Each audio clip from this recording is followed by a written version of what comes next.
Good afternoon and welcome to Breaking Fry Bread. I'm Dave. This is Ty. Good afternoon. How are you, brother? I'm good.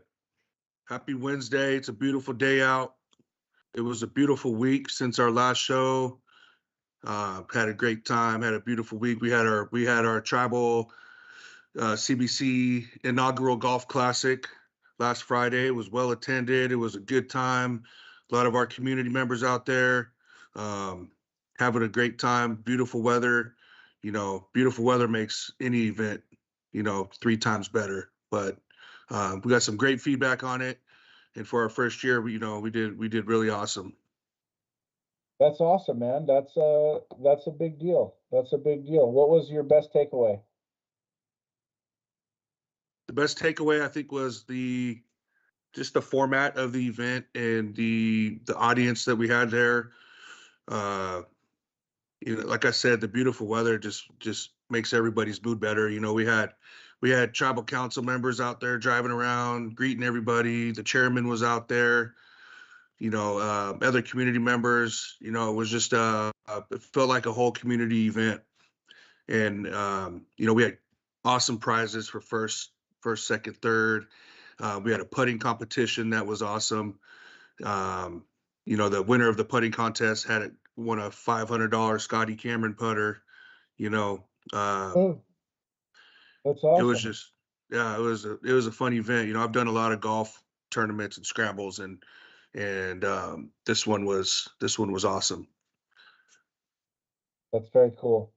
When I think of when you say the chairman was out, driving in saying hi, so I always picture like whoever that might be, in any particular situation is like, I'm driving in, I'm in the Cadillac, it's red, the top is down, I'm Doing the waving. doing the parade wave. Yeah, man. I mean, that's what I always think of, just having some fun and saying hi to all the folk, and I think that's a good thing. That's awesome. So that sounds like a lot of fun.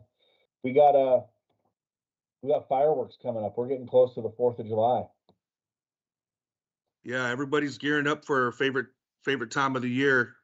Elections are behind us, and speaking of elections, man, what a long drawn out 6 months, man. Like, I think everybody's relieved, myself included. Just the whole process for elections is, man, through the primary, that's when everybody's into it. They're energetic, and then after the primaries, man, I feel like everybody kind of dies out and kind of loses interest. And it's almost like, man, can we get this over with already? And as a candidate, that's kind of when you're trying to keep everybody engaged and trying to keep that energy up. This is kind of what I experienced, and so it's just like you almost start feeling like, man, can we just get to election day? And I think from February until June, it's a long election process. I think everybody's happy to take a deep breath and of relief and just have it behind us. And now we are into fireworks.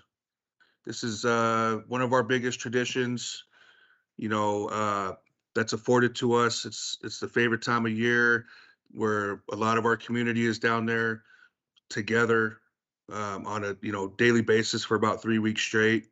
It's just a great time, good energy. I love it. That's um that's pretty awesome, man. So it was a long, grueling 6 months. I don't know. Are you running again? Are you going up next year? Absolutely, yeah, absolutely. Like I said, it's a marathon mindset. I think the social media posts that's involved with kind of putting yourself out there. I think people are just kind of getting a little tired of that and just ready for it to be over. But the work doesn't stop. The outreach doesn't stop, and making an impact to your community. Whether I'm on council or not, that will never stop. And so, yes, I've made it known, and I'm going to keep running. Because I have a lot of people that believe in me, that are counting on me to keep this going, and so that is the plan. And we have a great plan in place, for the next few years or however long it takes. That's awesome. So So you're mapping it out, you're ready to go. So are you campaigning right now? Are we kicking it off for 2025 now? Is the hustle start now? I mean, I guess, if we're being honest, you're always campaigning, right? Because there's eyes on you, even if you're gonna run or not. People are thinking, "Hey, man, is this? Is he being authentic or is she being authentic? Is this their true self? Are they just trying to earn my vote?" Or, and so you always, when you put yourself out there for a campaign, that's why it's so important to stay authentic and for people to know who you really are, and because they'll see right through it, and so while yes, you are constantly campaigning year round, for me, it's just I'm not doing anything outside of what I would normally do, and that's being an active community member, that's helping people out when I can, and that is being a leader where I am needed in the community, and you know, and all those things that go with that. Man, that's awesome. You're doing a great job. I Thank you. love it. I love that you're staying in the fight. The motto is don't quit. Don't quit. Move with purpose. Move with love. Move with purpose and move with love. That's right. You got your slogan down right there. Mostly love. That's gotta be a bumper sticker. Next year. Yep. Time for Council 2025. Move with purpose. Move with love. It's in production. That's awesome. Well, are you proud of yourself? Did a good job. Happy with the result. I am.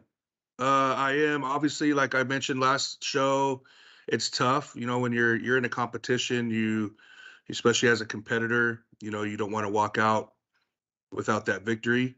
So that initial exit from the building was to face your family was challenging. To try to stand strong and not look defeated. In front of your family, but it's a humbling experience, and then you have to shift your mind focus to the long term plan and the long term goal, and you know the mindset that we had going into this was, hey, this isn't a 1 year thing. This is going to take time, and so you focus on the positives, which is the support that you received, which was phenomenal, for my first year in 8 years. I call it my first year running again, to get 300, uh, almost 300 votes, that I have to focus on that positive, and then you have to maintain and sustain that support, and then you have to find ways to build on that for next year. And I'm excited. I have a team around me that is excited and that is wanting to be a part of this, and so it's just, yeah, I'm proud all around.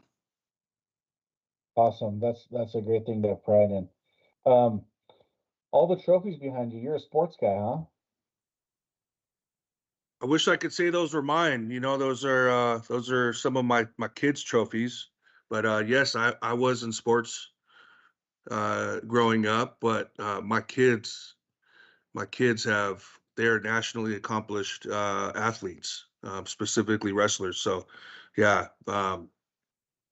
we like to show those off proudly. It's right there in our living room, I on mean, our mantle.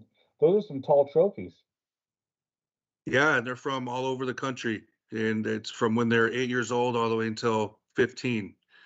And it's not even all of them. So This is totally unfair. You know who Deion Sanders is, right? I do. You know he ranks his kids from one to whatever five. Which was his top kid, second kid, third kid. Do you do the same thing? Man, Deion Sanders is a G. He's a gangster for that, and he could get someone like him can get away with that. I because he does it from a place of love and competition, and Right. but for me now, I try to, I'm proud of my kids. Like, obviously, we're a wrestling family. My two oldest they're very competitive in wrestling, and I'm starting to notice my two younger ones they're not wanting to go to wrestling practice now. They're very interested in other sports. So Miles, which is my youngest boy, we just took him to a 3-on-3 basketball tournament last Sunday. He's got a big interest in basketball now, even though he's a good wrestler.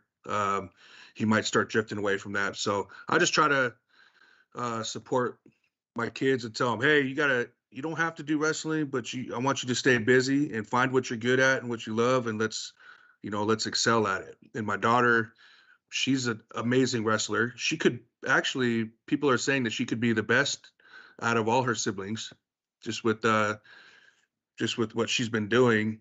She took third in state last year, and then she was on the boys varsity team this last season, and she did great. But she don't want to wrestle either. She wants to play fast pitch. She wants to do gymnastics. So, um, yeah.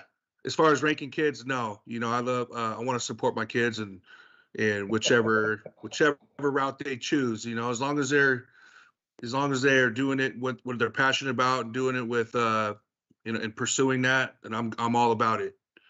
All So right, I'm gonna rank my kids. Madeline is my number one athlete. Number one. She's the best. She is ready. She is crushing it. She's athletic. We're gonna see how she continues doing. Dave Jr. okay. He's my he's my academic. He is a smart kid. He's my number one academic, man. That kid read, write, arithmetic, just super intelligent. So he's number one there. And then Charlie, this kid is a warrior. I mean, he's a born warrior. He will literally just attack you. Just attack you for no reason. I have no idea why. He is just a machine, and I love him for that. So he's my number one warrior. That's how I'm ranking my kids today. And as the years go on, I'll continue. I'll tell you how it changes. I would call that ranking. I think you more categorized them. You know, you did. Yeah, nice. You tried to dance around that one there, but I played a little game, didn't I? yeah, you did. But I mean, yeah, I have my son that's most athletic. Um, I'd have to say that Jackson, my twin, is probably the most athletic, athletically gifted. Just has the natural instincts, the natural athletic ability. Ty Satiacum Jr., who was a freshman state finalist in wrestling this year, he's one of those kids that is gifted, but he's got to work a little harder. Yeah. He's also an academic. He was testing in 5th grade at a 10th grade level for math, and um, he's a smart kid. And Miles is my warrior. He's been don't mess with me, I won't mess with you. Take no shit from nobody kind of kid since he was a baby. I remember when he was in diapers, not even able to talk, walking around. I accidentally bumped into him, walking by and not thinking nothing of it.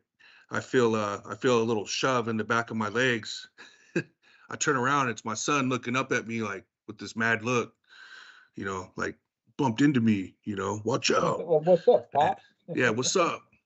And he's always had that F around and find out mentality. I mean, I've seen kids try to pick on him, and my son's just minding his own business, and then he turns around and has to put a whooping on him and let him know real quick.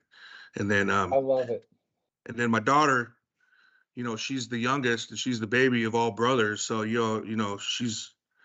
she had to learn how to survive in a house full of boys. So she's obviously the toughest, and she started to show a lot of athletic ability. So I guess that doesn't rank my kids either, but Hey, you know what, man? It's cool. It's cool to talk about the kids. It's cool to love on the kids. I'll tell you what, I was sitting in my chair last night and Charlie came up with a wooden sword and he just did a whah, right on my leg. I said, "What?" a samurai swipe, huh? A samurai sword with a wood sword. I'm telling you, it hurt. He just straight Oh up, yeah, let's go. out of nowhere. Out of nowhere, Yeah, man. So out of nowhere, fireworks are coming. yeah. Back to fireworks, man. I thought we could talk about it today. It's an exciting time of year for all of our tribal entrepreneurs, and it's an exciting time because it's what's the new products this year, what's the new stands look like, who's got the latest and greatest. It's you just watch. It's fun watching everybody maneuver through fireworks season and use their entrepreneurial minds and come up with new strategies. Who's going to have the new fireworks stand this year? Who's got the new designs? Who's got their own label on their fireworks? And it's just a fun time of year. We just had the drawing on June 2nd, the day after elections, and folks started that same day getting their fireworks stands up. Mine personally is up now. We just stocked it, and What's the name of your stand? King's Fireworks right here. It's our King's logo. King's Fireworks. Um, do you King's Fireworks? Do you man the stand yourself personally, or your kids and family do it? I do personally, but we also have it's a family business, and over all the years, you have customers that you retain and customers that only want to deal with you. And so I find myself in there a lot more than I'd like to be, but yeah, I mean, that's part of the game.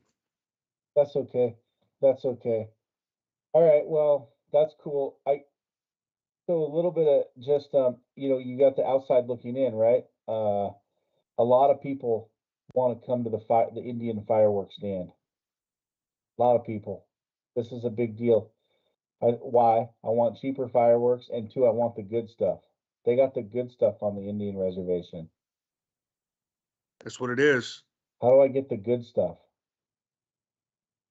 That's the name of the game, is having differentiating yourself, or having products that other people don't, right? You want to try to be able to set yourself apart from everybody else down there. You don't want to have the same stuff that every other stand has down there, which is hard to do, and but yeah, that's the allure. That's what attracts the outside to come to the reservations, is because, for one, they can wheel and deal. They know they can go down there and wheel and deal. Their dollar's going to go a lot further than one of these pop-up tents that are on the streets. And two, we have products in there that they can't sell in those tents. Yeah, that's awesome. I was just doing a little bit of research before the show, and I was just reading some articles and looking at some different things. And one of the articles that came up, it says, if you're able to legally buy fireworks in Indian country, it's important to remember those fireworks are only legal on the reservation. Once you cross the reservation border, you might potentially violate fireworks laws that apply in the city, county, or state you re-entered, even if the state you're in allows some fireworks. Don't assume you're safe. Yeah, Is there truth to that? yeah, absolutely. Like, you got customers that come in. That's why you have to have a little bit of every product, right? You have to have the safe and sane, which are like the fountains that don't shoot up in the air. I have a ton of fountain customers. They still come down there for the good stuff, like the good fountains. But it depends. It really does depend on the county. If you're unincorporated Pierce County, or if you're just Pierce County, or if you're City of Tacoma, they have different ordinances on what you can light off, the hours that you can light off. And so you have to kind of dance around that. I remember one year, City of Tacoma, the City of Tacoma Police and Tribal Police would stay on 29th and Portland Avenue, which is a city street. And the property we were selling fireworks on is where the new casino currently sits, the garage, and that's where my Yep. grandpa's property was. And we that's where my father had his stand starting back in 1989, and then I took over in 2007. And I remember they would pull people over as soon as they left our parking lot. They'd get down the street, and then the Tacoma would pull them over and confiscate their fireworks. And then the customers would come back and say, "Hey, the city of Tacoma just took all our." So that was an issue. And Wow. yeah, it was terrible.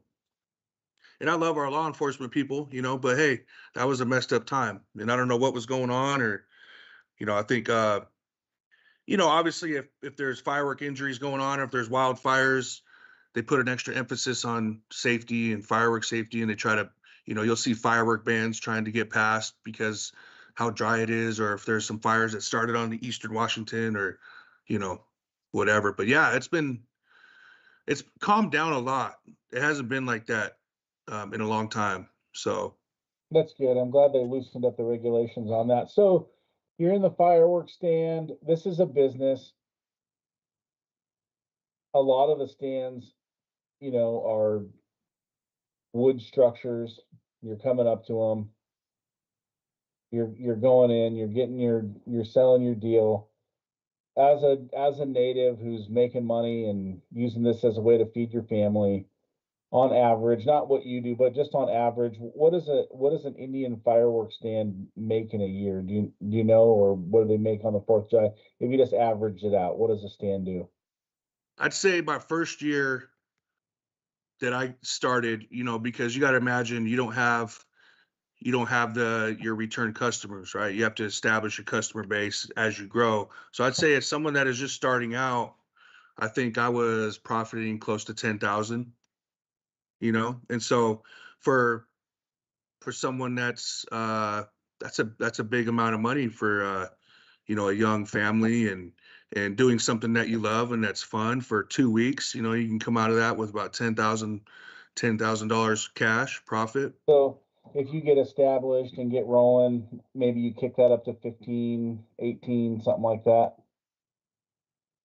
Yeah, you and depending on who you are, sometimes you expand, and like at one time I had 5 fireworks stands, on and off the reservation. I also had a state stand one year. You just go for it, and then yeah, obviously your revenue jumps way up. But what I found is that you have all these pop-ups that are popping up, but everybody wants to come where you're at. Like all your customers, they're not going to these other places. They're coming to where you are at. And so I found myself scaling down after all these years, and scaling back on the labor costs, right? And putting people employing people to run these stands that aren't making as much money as the one that I'm working in. So, and as we've Nice. been scaling back, we're finding our revenues are still doing good. But you Oh, know, that's awesome. everyone's journey is different, man. Like, I know some tribal members down there that absolutely kill it with one stand, Yep. and that's all they need, and they run it themselves. They don't hire people. And so, that's what's fun about it. Everybody, it's their own business. It's literally their own little business, and they can operate it how they want. And you see it, you learn from people down there with some of their different strategies and ideas. So if you want to have a good night out fireworks, I don't want to sell any fireworks. I'm not against the selling of the fireworks, but it seems like a lot of work. Now I'm not hating on the work, but it's a lot of work. So me, I don't want to be the seller, but I want to be the buyer. I want to be the guy who comes in and buys the fireworks. So if I'm coming in and I want to have a good fireworks party that's going to go for a good, I don't know, 60, 90 minutes, what's a good spend? What should I be planning on spending? Yeah, you want to have a good 60-minute show. Depends if you want it to be a constant, or just you want to be able to spread fireworks out throughout that hour. I'd say a healthy amount, like a low budget, healthy amount. We could supply your party for about $1,000 if you wanted an all night kind of show. But I have customers, just for example, I have a customer that their first year buying from me, they spent like $1,200, and Oh that's my, one of those massive family packs that are 6 feet tall and full of 500-gram cakes and everything. Um, and by the time they continued shopping with me, and by the time their son was going off to college, they wanted to go out with a bang. They actually spent about $10,000 that year. And wow. and you'll find that different customers, they have different goals. Like, oh, I want to my neighbor down the street, he's got a hook up in Muckleshoot. Well, I want to beat him. So then I have to make sure I have the stuff for him that will help beat his neighbor. But it I like it loud and I like the big booms. display. Yeah, you got to Yeah. have the technical term is the report, the boom, the report, and then the display. Yeah, those are important. Some people just like the boom, and others like just the display. I like the display, man. Yeah, I mean the display is important. You know, we Display is important. yeah, I we put love on a shooting fireworks. what's that? I love shooting fireworks. That's good. I You're gonna have don't to come actually down and want to check be it the one out. to light them off, though. Like, I want to come in and buy them. I want to pick them out. I want to talk to the guys. I want to have a good time. I want to feel like I got a good deal. And then I want to get my little, gang of gypsies together and then, go out and assign a task to one of my pals and say, okay, you're the one shooting them all off tonight. Make the thing, put the wood board down, nail all the canisters to the bottom of it, time it, light it. You better put on a good show. That's kind of like my whole mentality with the whole thing. Yeah, and after years of being in fireworks, I've kind of gravitated towards that as well. So I don't find my we put on a big show every year, just us personally as the King's Fireworks. Um, and I while I have been in the mixed lighting, I find myself now more kind of doing what you're talking about, directing, because there's always someone in your group that still loves lighting fireworks. You can always find 5 or 6 people Yeah, that there's love. always a pyromaniac, dude. Always, there's Yeah, always somebody who wants to blow something up. yeah, and then you assign, hey, you're on artillery shell duty. You're just all you're doing is lighting shells. This group over here, you're in charge of this pile, and we're just making sure that we have cakes going on at all times and nonstop for 15, 20 Cakes are the minutes straight. cakes are the big square boxes that shoot the missiles out, right? Yeah, Okay, so here's a true story. I love to shoot my fireworks off on the peninsula. I've got a beautiful house on the beach. I love shooting them off on the beach. I love the water, the American flag, the whole surrounding. It's just the most beautiful. It's one of the most beautiful places in the world, I feel like. And I love it. So we shoot the fireworks off there. And at the end of the night, we clean up the fireworks. We have a huge fire pit, and then we have a sunken in fire pit patio, which is about 25 feet wide. It's 3 feet deep in the ground. It's the most beautiful place. Wish I had some pictures to show you. And at the end of the night, we clean it all up and we're burning it. We're always burning a big fire, keeping people warm around the fireplace. And, we've got big barbecue going on. But at the end of the night, we clean everything up and then we throw it into the fire. Burn it all. We burn it all. And one year we throw one of these cake boxes in there, but that cake box didn't shoot out all of the shots. And I'm gonna tell you what, man, that thing went in there. It was, and we had a couple of older people, and all they could do was just turn around. You know what I mean? And just hope they didn't get hit. But these missiles were flying. People were ducking and running and covering and falling. Man, oh yeah, you talk about getting it worked up, man. It was freaking crazy. oh yeah, yep. I got tons of those stories. You know, lighting lighting fireworks. We had the little 200-gram cakes, the little smaller cake boxes, and we would always start our shows with those just to kind of kick the show off. Well, these were really light, and every time it would shoot, they would tip over. So now we found all of a sudden we have 20, 500, 200-gram cakes shooting missiles at our big pile of fireworks that we haven't lit yet, and we're ducking and dodging like a war zone, and thankfully they didn't set those off. But yeah, that was a pretty crazy moment. People are getting hit with little 200-gram shots, and um, yeah, we got some we got some wild stories. That's why, yeah, you got to be safe, man. You got to, lessons learned. You got to tape those little boxes down, and but yeah, Yeah, you do. You got to be safe. It's really important. So, are the fireworks stands open now? there's some folks that are open now. Yeah, there's obviously there's a lot of people that are still building, getting their stands up. There's going to be food vendors down there. We have 15 tribal food vendors that are down there serving up fry bread, Indian tacos. There's some Mexican Hey, my cousin cuisine. is down there. Yeah, Katie and Yeah, you know my Katie and cousin Katie. yeah, they Yeah, got the fry bread factory. They the have awesome. fry bread factory. They make some good food, don't they? They do. They make Yeah, I love it. they have I love their res burgers. Yeah, the res burgers are good. I've gone down there and had some nice, meals from the fry bread factory. Nice to see my cousin Katie. Shout out to Katie. She's pretty awesome. I love Yeah. seeing her and her husband James Miles. They also have a fireworks stand. Yeah.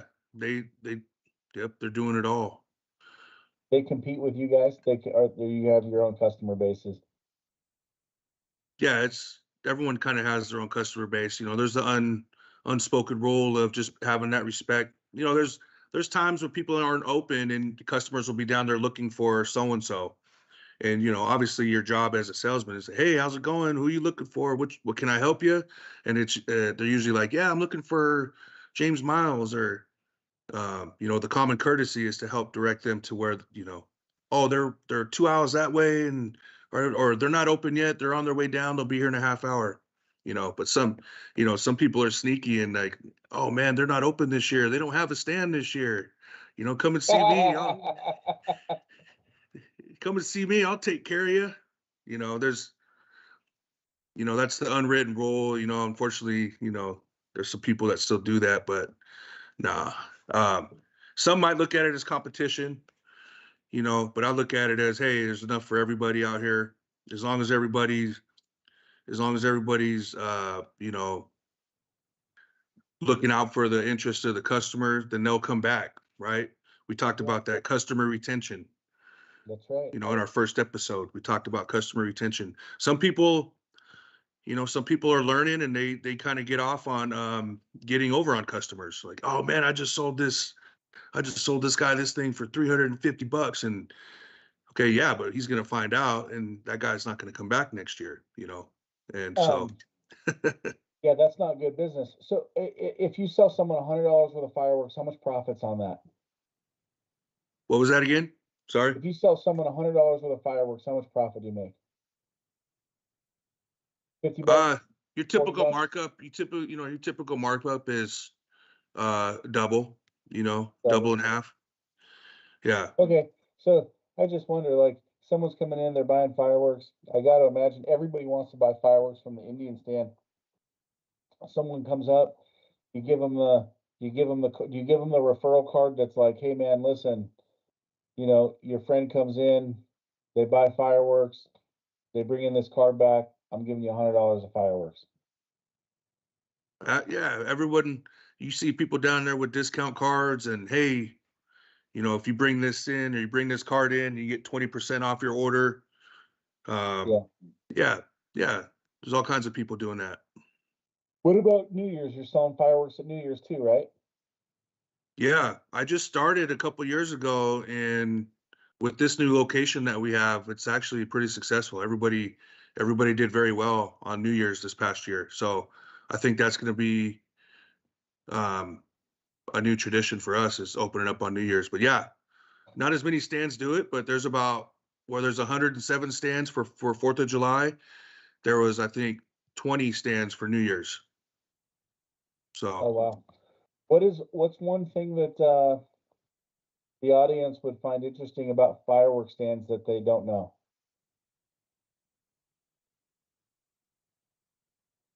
um, interesting. What's the hidden fact? What's what's going on behind the scenes that's like, that's so interesting. I mean, maybe the fact that the fireworks stand was sitting in someone's yard for 12 months out of the year. It's got spiders and spider nests and all kinds of nasty stuff growing on it that they dust off once a year. I There don't you know. go. Yeah, that's a pretty good one. That's pretty good. So you're not building your stand every year, you're trucking it in on a trailer and dropping it off. For 20 years, or I mean, close to 20 years. Yeah, that's how we did it. We would have to disassemble and assemble our stand, transport. This is the first year that I finally stepped up. We have a permanent structure now that someone comes and delivers, you know, picks it up in one swoop, drops it off in one swoop. We have electrical wired in, and yeah, we kind of stepped it up this year. But Right. for the most part, Right. yes, folks are building their stands, putting the roofs on. I mean, it's a tedious process. We Yeah, it decided to is. step it up this year, you know. So Well, that's a big investment. That's awesome. King's Fireworks. King's Fireworks, we're the kings of the block. We're the kings of the block. There you I say go. that respectfully, but we down there, we help people, but we put on some great shows, and we made a name for ourselves down there. There's a lot of big names down there. I didn't give Daryl a shout out the first episode, so I want to give him a shout out this episode. Wheeling and dealing.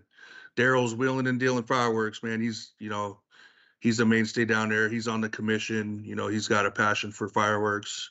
Um, you got my cousin Era with the mermaid stands. You got Superman fireworks, Kirby Manzanares. You got James, the Joker James. You got Sean Sharp with Sonic and Sonic the Hedgehog. Oh man, you got Donnie's Boom Boom Room. You got the Boom Box with my buddy Justin Edwards. Oh, my sister, she got Fire Twerks. Oh, that's I cool. got I got to give her a shout out. I got to give Fire Twerks a shout out. Buckshot Fireworks. That's your cousin Dale, Daryl's brother. Yeah. You know, Buckshot Fireworks, huh? Buckshot. Yeah, everyone down there's got their own brand, and I'm sure I'm skipping over a few, but there was 107 stands. But Yeah. If you can remember 107 stands, that's pretty impressive. yeah. All right, I like it. What else? What else we got going on? We're gonna bring this thing in for a landing. What else do we gotta share? Come Uh, check out the fireworks. Come buy your fireworks. yeah, Where is it? yeah. Firecracker Alley? It's called Firecracker Alley. I have to give a shout out, and pay homage to our ancestors before us. My grandfather, back in 1971, right after the fishing wars or during the fishing wars, when the Judge Bolt decision went our way, you found the birth of fireworks stands. He was down there on I think we have a snapshot of it, but he was down there on 101 Pioneer Way, uh, Satiacum Smoke Shop, and you could see like 3 or 4 fireworks stands. I think my dad is actually in the picture standing with my grandma, and you see all those beautiful classic cars sitting in the driveway in the parking lot. Um, and just to think we've come from that into where we transitioned to the Firecracker Alley, which is over at the old Cushman building, right there on where our elders facility sits, in our new administration building. But just to see that, where we come from and grew to there and to where we're at now, um, it's just feels great, and it's a blessing, and I just feel thankful.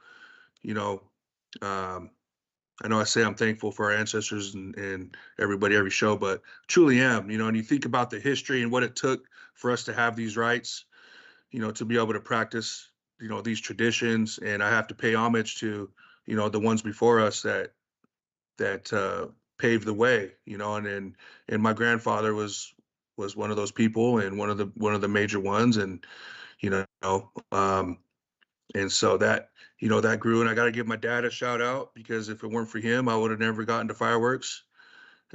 He had Batman fireworks, started back in 1989. I remember being a young kid running right there on 29th and Portland Ave, where all the houses there, Yeah, where the new casino currently sits. Those are all yeah, full of yeah. houses. And I remember shooting bottle rockets at my friends, and we're shooting bottle rockets, throwing M70s at each other, and running back in the fireworks stand, grabbing a handful from my dad, and getting back to war. Um, you know, I love just bottle rocket wars. I remember sliding down the hill at the old Firecracker Alley on the cardboard. That's kind of a tradition for all the kids that talk about the memories from back then. So I know whenever it comes time to set up fireworks, I start reminiscing on all the good times and all the old times, and the ones before us. But yeah, I just wanted to get that out of the way. But Yeah, exciting times. We are set up currently on 3509 72nd Street East.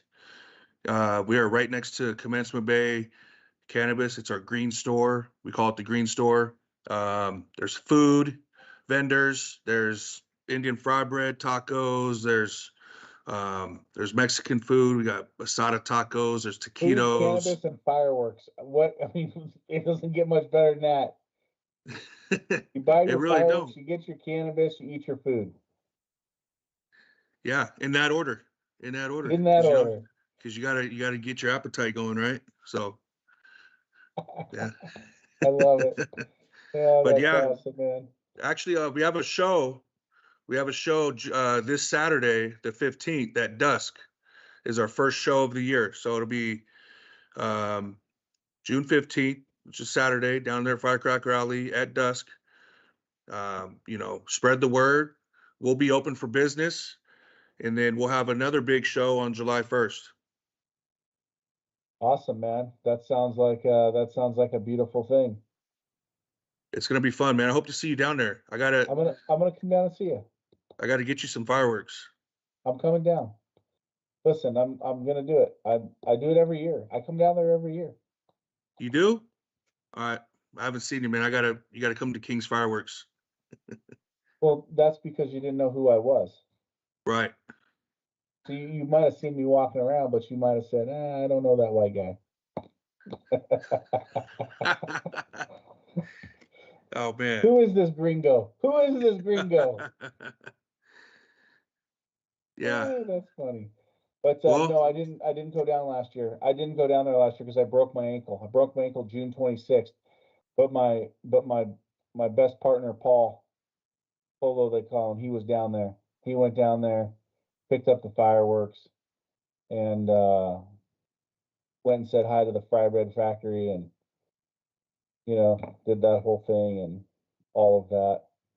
And but it's a great thing to do. I like to go down and I like to go get the fireworks, and then I like to go get some food, and then I like to continue my journey along the peninsula and get to my little house, get my house set up, and then I like to set off fireworks and just enjoy the time, and usually bring a bunch of people down there and have a big blast off.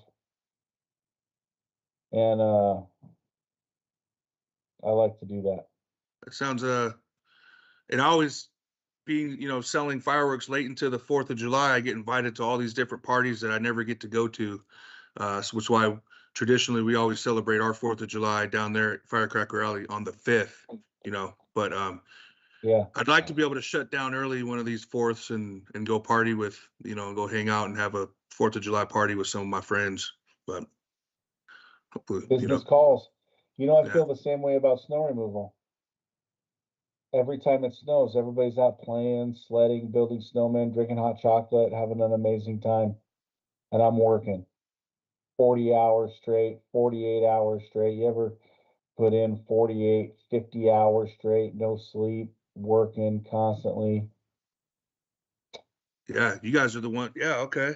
You guys are the ones driving around with like the heroes with with the sleds in the front of your trucks. That's right. Okay. Yeah, I drive by all the time. Like, man, those guys are paving the way for us, man. Thousand Appreciate them. thousand locations serviced in Western Washington. 1,000 properties serviced. It's So we're amazing. working 24 hours a day in the snow. So I just like you've never enjoyed or really experienced the 4th of July the way that a normal person would. In my adult life since the last 20 years, I have not spent a snow day riding, sledding, building snowmen, rolling around, taking the day off, having a good time. I've never experienced that. It's just the pain of work. So Yeah, I feel you, man. You get it, but you get the money, you take care of your family. That's what it's all about, taking care of your family, living the yeah, best life you can. I love that you pay homage to your ancestors. I think that's an amazing thing. And that's that's the way it is. Our parents and grandparents and great grandparents and great great grandparents paved the way for us to be where we are. And that's the way it goes. That's the way. Yep, that's the way the cookie crumbles. That's right. And I'd like to be in the parking lot before you guys get there with the plows. Driving around and doing donuts. So. Yeah, I'm gonna tell you what, you're doing donuts in a $100,000 truck with $50,000 of equipment on it, and I'm gonna fire somebody. I'm just gonna be honest.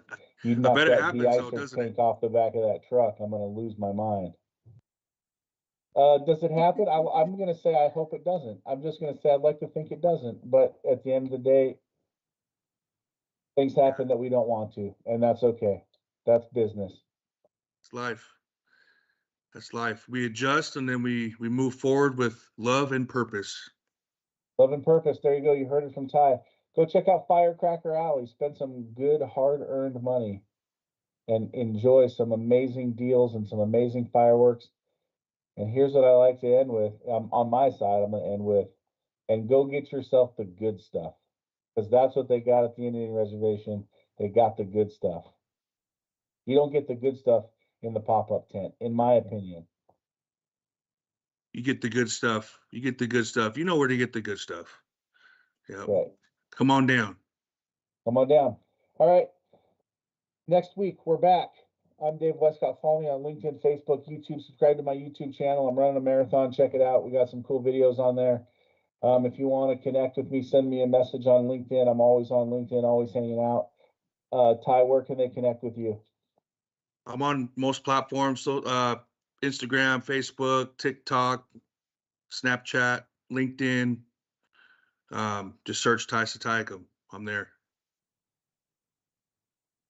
Boom. You heard it. Let's get her Yep. done. Hoyt. Adios. Hoyt. See you next week.